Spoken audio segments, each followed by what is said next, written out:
bismillaahi raxmaani raxiim door wanaagsan dhegaystayaal halkani waa radio kulmiye kusoo dhawaada qodobada wararkaan idiin hayna maanta kuwooda ugu waaweyn.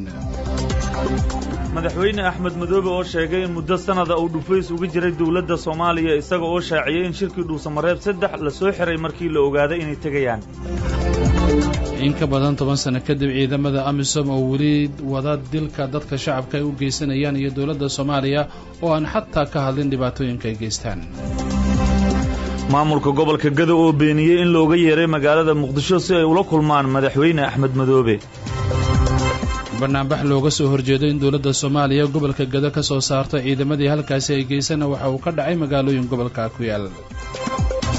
ciidamo ka tirsan militariga Soomaaliya maanta waxay gaareen deegaanka Shabeelow oo mudug ka tirsan oo dadka ku nool ay dagaal ay kula jiraan Al-Shabaab. weerarada ay geysanayaan ururka Al-Shabaab ama ay ka geysanayaan galmudug oo joogto noqday xilli dadka deegaanadaasi ay quus ka taagan yihiin wax ka qabasho la'aanta weerarada ee galmudug. door wanaagsan dhegaystayaal mar kale waa maalin Axad taariikhduna waa 6 bisha 9 ee sanadka 2020 intii aad maqasheen waa qaar ka mid ah qodobada wararkeena maanta ugu waaweyn oo halkan idinkaga akhrinayaan anigoo Burhaan Diiniya iyo Axmed Saciid Axmed ku soo dhawaada dhegaystayaal warkii oo fidsan. aan ku bilownay madaxweynaha Jubbaland Axmed Maxamed Islaam Madoobe ayaa maanta tagay xarunta aqalka sare ee Soomaaliya halkaas uu kula qaatay guddiga joogtada ah ee golaha aqalka sare waxaana uu u jeediyay khudbad dhinacyo badan oo uga hadlay gaar ahaan arrimaha siyaasadda dalka. madaxweynaha Jubbaland waxa uu horreynba sheegay in sanad laga joogo doorashadiisii isla markaana muddadaasi sanadka uu Kismaayo dhufays uga jiray dawladda Soomaaliya iyo xubno uu sheegay inay u soo direysay sibuu yiri oo yac isaga yiraahdo waxaana uu taas u sababeeyay in doorashadiisa aysan ku qancin dawladda Soomaaliya. Axmed Madoobe ayaa sheegay in shirkii Dhuusamareeb 3 ee la soo gabagabeeyay isla markaana laga soo saaray qodobo quseeya doorashooyinka dalka la soo xiray markii la ogaaday inay tagayaan isaga iyo madaxweynaha Puntland Siciid Cabdullaahi Dani waxaana uu sheegay in qoraalka laga soo saaray xitaa degdeg badan uu ku jiray. madaxweyne Madoobe waxa kale uu ka hadlay shirka la filayo inuu ka dhaco magaalada Muqdisho ee caasimadda Soomaaliya waxaana uu yiri aniga ayaa ka dalbaday madaxweynaha Soomaaliya in madaxda maamulada dalka ka jira loo yeero si aysan u noqon in shirkan uu dhex maro 3 ruux oo qaraabo ah oo wada kulma. sidoo kale waxa uu sheegay in arrintaasi hadhow dadku ay ku xaman doonaan. dhinaca kale gudoomiyaha aqalka sare ee Soomaaliya Cabdi Xaashi Cabdullaahi oo isna halkaasi ka hadla waxa uu sheegay in dalku hadda u baahan yahay badbaado isla markaana ay muhiim tahay in laga wada hadlo arrimaha doorashada si xal waara loo gaaro. madaxda maamulada ka maqan Muqdisho ayuu dalbaday in loo yeero si go'aan midah loo qaato markaasi buu yiri wax walba waa ay sahlanaan doonaan. senatarka ka tirsan aqalka sare ee Soomaaliya ayaa su'aalo weydiiyay madaxweynaha Jubbaland. xildhibaanada su'aalaha weydiiyay waxaa ka mid ah senator Muuse Suudi Yalaxow oo sheegay madaxweynaha Jubbaland in madaxweyne Farmaajo ay ku cadaadiyaan in uu madaxweynuhu cadaalad sameeyo oo golaha aqalka sare uu hor yimaado maadaama uu markasta hortago golaha shacabka Soomaaliya. wixii wararkan ka soo kordha maadaama weli uu ku sugan yahay madaxweynaha Jubbaland aqalka sare barnaamijyadeena iyo wararkeena soo socda ayaad iyaga oo faahfaahsan ku dhageysan doontaan. muddada dhan 13 sano ciidamo ka tirsan midowga Afrika ee AMISOM ayaa Soomaaliya jooga waxaana ay dhibaato badan u geystaan dad rayid ah. muddadaas 10 sano ka badan weli ciidamada AMISOM waxay sii wadaan inay laayaan dadka shacabka waxaana ugu dambeysay shalay oo degmada Hiirwaa ee gobolka Banaadir ay ku dileen dad ka badan ama ku dhow 10 qof. gobolada dalkana sidaas oo kale ayay dhibaato dadka shacabka u geystaan. dawladda Soomaaliyana xataa kama hadlin dhibaatooyinkaas. warbixintan waxa ay nooga diyaariyay wariyaheena Yunus Duraan Cali. ciidamada howlgalka midowga Afrika ee Soomaaliya ee magacooda loo soo gaabiyo AMISOM waxay dalka soo galeen sanadkii 2007 oo magaalada Muqdisho ay ka socdeen dagaalo culus xilligii madaxweyne Cabdullaahi Yuusuf Axmed Allah u naxariistay. waxay ka kala socdaan 5 dawladood oo kala ah Kenya, Ethiopia, Uganda, Burundi iyo Djibouti. waxaana jira ciidan booliis ah oo ka shaqeeya amniga kuwaas oo qaarkood ay ka socdaan dalal ay kamid yihiin Nigeria iyo Ghana.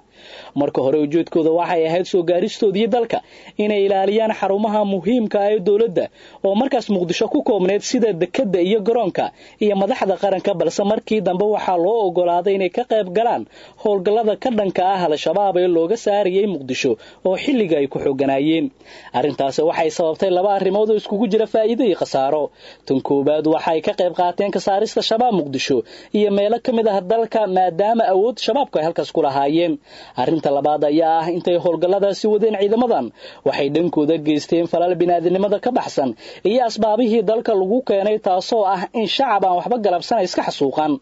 al-shabaab oo looga itaal roonaaday dagaaladii Muqdisho ee meelo kamid ah dalka ayaa dhankooda ku dhaqaaqay inay ciidamadan ay wadooyinka Muqdisho degmooyinkeeda kala duwan iyo gobolada dalka ay adeegsadaan ay ugu sii aasaan qaraxyo xilliyada ay halkaas iskaga gooshayaan si ay ula beegsadaan amisoon aan kala aqoon Soomaalida kan shacabka ah kan shabaabka ah iyo kan ka tirsan dawladda maadaama ay yihiin dad isku midab ah ayaa rasaas aan loo kala aaba yeelin mar qura qarxa kadib iyo toogasho toos ah taasoo sababta dhimasho iyo dhaawac badan inta badan dhacdooyinkan waxay ka dhaceen magaalada Muqdisho degmooyinkeeda cirifyada dhaca sida degmooyinka Hilwaa Yaaqshiid Daynile iyo wadada dheer ee xiriirisa Muqdisho iyo Afgooye Muqdisho iyo Jowhar haba ugu sii darnaadaan xaafadaha suuqa xoolaha X control balcad warshadii hore ee baasada isbitaalka Soos iyo wadada warshadaha kaliya dhacdooyinkan arxan darrada ay geysanayaan ciidamada ka tirsan Amisom kuma ee ka Muqdisho balse waxa ay ka jiraan gobolada Baay Bakool Gado Jubbada Hoose Hiiraan iyo labada Shabeelle tiro rasmi ah ma jiraan oo la og yahay dadka ay waxyeelada u geysteen ciidamada Amisom balse waxa ay gaarayaan kumanaan qof iyo dhaawacyo aan xad lahayn xitaa dadka qaar waxa ay marsiiyaan gawaaridooda dagaalka waxaana ku jira dadkaas askar ka tirsan ciidanka dawladda Soomaaliya iyo kuwa maamul goboleedyada iyo dad shacab ah inta badan askarta falkan geysatay waxa u badan dawladaha Uganda Kenya Burundi iyo Itoobiya shalay u dambeysay dad shacab ah oo aad u badan ayay ku laayeen degmada Hilwaa gaar ahaan suuqa xoolaha dhacdooyinka dadka ka yaabiya waxa kamid ah in ciidanka dadka dilay shalay ay ahaayeen kuwa gurmad ah oo u socday gaari kuwooda oo qarx lagu la beegsaday agaarka xarunta degmada Hilwaa gaar ahaan sarta xeela barise inta loo yahay rasaastaasi waxa ku geeriyootay dad shacab ah oo gaaraya 7 ruux halka dhaawac intaasi ka badan yahay mid kamid ah dadkii ku dhaawacmay weerarkii ciidamada Amisom ay ka geysteen xaafadda suuqa xoolaha ee degmada Hilwaa ayaa ka yeelan uga sheekeeyay sida ay wax uga dhaceen iyo khasaaraha intuu leeyahay xaafadda suuqa xoolaha xeela baris marka dhaay kulay anagu waan qarax wadada dareenka maqalay anagu dukaanka isku joogno ciidamada markaas gurmad oo ka soo baxay maslax wadada soo maraya markaas dhinaca maslax ka yimaada dhimashana waa jirtaa dhaawac badanna waa jira wallahi isbitaalka hadda aniga meeshayda dukaanka iyo goobta ganacsiga aniga dhaawacana ay 3 qof oo dhaawac waay labada qof oo kale aniga mid waxay gadanayay mid kale oo kale laba qof oo customerkayga ah dhibaatada nin kale ma dugsi waa dhintay gabar kale shaqadaysa waa dhimatay leeyahay wallahi dhimashada adiga kale xaafada xataa qarasga dhintay leeyahay darban marka taasi markaad wax markaas lagu soo laabtana waa maalin kasta adiga weeyii hadii aan u yarnaa anagu sitimaankii meeshaan qof oo ku weynaa taliye ku-xigeenkii hore ee hay'adda nabad sugidda maamulka Jubbaland Anas Maxamed Ibraahim ayaa isna qaba in ciidamada Amisom qaybtooda Kenya ay jooga maamulka Jubbaland tacdiyo badan ay u geysteen shacabka ku nool gobolada Gaday iyo Jubbooyinka walaalow nimankaasi waa niman la dagaalsan ma aha al-shabaab iyo halafkoodu inay argagixisada beegsan waxay la dagaalsan ummadda Soomaaliyeed meel kasta ay joogeen cadowga u haystaan sida Kismaayo kale markuu qarax ka dhaco dadka shacabka uma turan way laayaan sida darteed waxa raal uga hadana maamulka meesha jooga kama hadlo walaalo wax la xisaabi kara ma wana cadadna wana xisaabna wax la xisaabi kara ma hadda dar laba isbuuc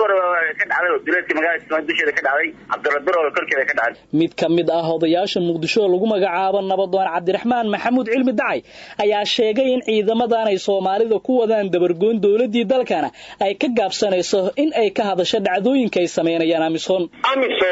dadka ay ku laayday Hurwaay warshada xeela barise oo shacabka ah waa markii afaraad ama markii shanaad ay ku laynayso hadii qarax loo dhigo Soomaaliya ay dhigtay dadka dhab oo wadada socday dishaa waxay u dilaysaa argoosi Amisom uma socoto dadka shacabka inay layso Soomaaliya ay qabtaa Amisom ma jirto waxaan ka helnay dawladdu markii Amisom qarax lagu dilay dhowr askari ka dhimatay waa u tacsiyada 20 shacab deedishana u tacsiyada ma garan qaar kamid ah dadkii sida sidaan oo kale ehelkooda loogu xasuuqay aagaarka ex control barcadii Muqdisho ayaa dawladda Soomaaliya bilooyin kadib ka dalbanaya inay cadaalad helaan maadaama dadkooda si kas ah loo dilay iyagoo aan waxba galabsan si loo ogaato ilmo badan loo ogaato Burundi ay ku tutumteen ay laayeen gardaro lagu dilay نروح في أنا كجرنا نروح حلاها كجرنا نمكاس أركوده مربي أنا يرى صاي صارن dawladda Soomaaliya ayaa lagu dhaliilayaa inaysan ka hadal qasaaraha faraha badan ay ciidanka Amisom u geystaan shacabka Soomaaliyeed balse taa beddelkeeda marka askar laga dila Amisom ay madaxda qaranka ay u tacsiyeeyaan dalalkooda xitaa qaar kamid ah ay u safraan dawladaha ay ka soo jeedaan askarta Amisom ee ku dhinta Soomaaliya sidoo kale madaxda dawladda ayaa aad uga gaabiyay ka hadalka dhacdooyinkan balse marka wadamada caalamka uu weerar ka dhaco ay ka tacsiyeeyaan durba xitaa iyagoo ka horeeya dalka uu weerarkaas ka dhacay madaxda hogaamisa ciidamo ka tirsan militariga Soomaaliya ayaa maanta waxa ay gaareen deegaanka Shabeelow oo ka tirsan deegaanada ku yaala gobolka Mudug ee bartamaha Soomaaliya dadka deegaankaasina waxa ay muddooyinkii dambe ee dagaalo kula jireen kooxda Al-Shabaab Liban Cajiib Xaaji ayaa warkan gaalkacay ka soo diray xilli maalmihii ugu dambeysay deegaanka Shabeelow oo qiyaastii 25 kiiloomitir u jirta degmada Bacadweyne ee koonfurta gobolka Mudug ay ka dhacayeen dagaalo goosgoos ah oo u dhaxeeya dadka deegaanka iyo kooxda Al-Shabaab ayaa haddana waxaa maanta deegaankaasi gaaray ciidamo ka tirsan dowladda federaalka Soomaaliya kuwaas oo halkaasi u tagay siday u caawin lahaayeen bulshada deegaankaasi oo horay madaxda galmudug iyo dowladda federaalka Soomaaliya ka codsaday in laga gacan siiyo la dagaalanka kooxda Al-Shabaab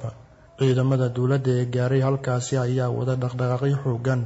oo ay ku xaqiijinayaan amniga iyagoona ka codsaday shacabka inay la soo socodsiiyaan haddii ay arkaan falal lidi ku ah deegaanka sidoo kale ciidamada dawladda ayaa wada baaritaano ay ku sameynayaan wadooyinka soo gala iyo kuwa ka baxa deegaanka Shabeelow kadib markii Al-Shabaab dhawaan miinooyin ay ku aaseen halkaasi taa oo walaac xoogan ay ka muujiyeen dadka reer guraaga ee halkaasi ku nool Al-Shabaab iyo dadka shacabka ayaa marar badan ku dagaalamay deegaanka Shabeelow kaasi oo geystay khasaare isugu jira dhimasho iyo dhaawac intaana ka bixin wararka galmudugna weerarada ay ururka Al-Shabaab ka geystaan gobolka ama deegaanada galmudug ayaa noqday mid joogto ah xilli dadka deegaanadan ay qoys ka taagan yihiin wax ka qabasho la'aanta weerarada Al-Shabaab ay galmudug ka geystaan wariyahana Xasan Axmed Maxamed ayaa warkaana inoo soo diray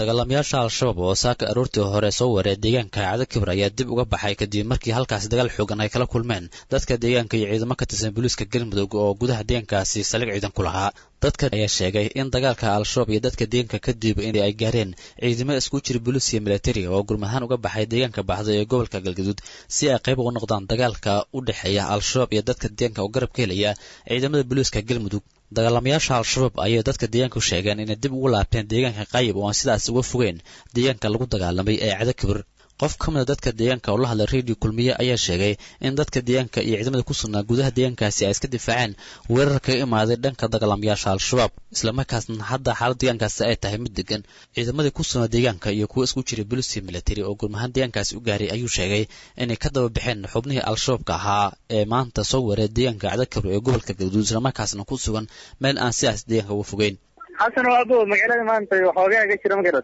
يعني شباب كان مصور حوجها ولا حبدي ما حوجها بول في شوية تذكر دين قال حوجها غير كذا حصل لي عشان أي مركز فقرر يا حصل لك ريال ولا تشعل المسرة مركز على الفوش هنا وين تسوق بين ضدنا ما جارين ضد كنا دين كنا ما جارين ما يجينا ضد جارين ما نارجو هنا لابتين ويا ما يقول هذا هنجي بحلو ملتري يدول فيها هذا عبار ده عبد الفيا حتى الشكل ويريدهم كوريا استين نقولين إيش هذا سكترات هذا بس مركز إنه يجي هو أيوة وين لابتين ويا درس كذي ملك جارين مثلا نقول وزن كذي طبعا ضد كدين كم يلا شوية ضد كده الهروب شوي نمكن ساكن نجي من نوير لابتين حتى ملك شويين وحوار كمان ما كمان بحين مجالنا قايد كذي نادين فتح النور وذمان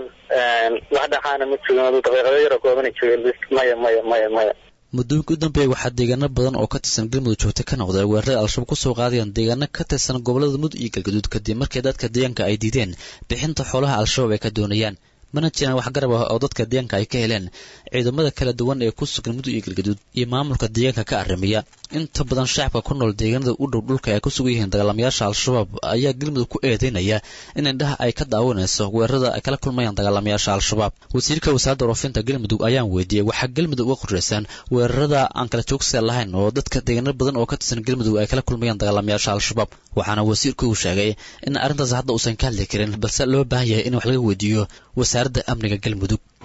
arrimo amni weeye waa saa kuu sheegay waana arrimo ay wasaaradda amnigu noogu xilsaaran tahay arrimo oo halkaa laga sheegsheegi kara ma jiraan xasan axmed maxamed radio kulmiye cadaado